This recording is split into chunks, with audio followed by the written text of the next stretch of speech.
খাবারের খোঁজে ডুয়ার্সের লোকালে এসে এক মা হাতি জন্ম দিল শিশুর। বুধবার রাতে জয়বীরপাড়া চা বাগানে ঢুকে পড়ে একদল হাতি। সেগুলোকে জঙ্গলে ফেরাতে চেষ্টা চালায় দলগাঁও রেঞ্জের বনকর্মীরা।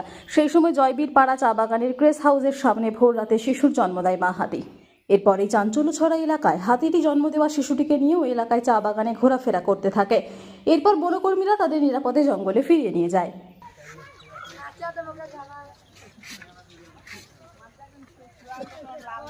तुम घर के ना दे दो पेशेंट तो इससे टाइम मिला खा रहे क्या है। देख ले हाँ ना देख लो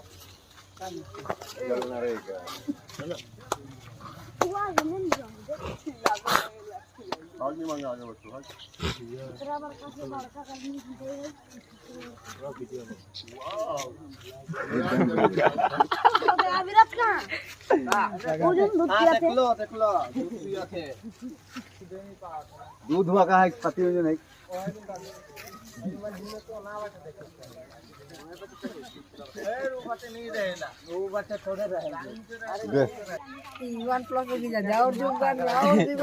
पार्टी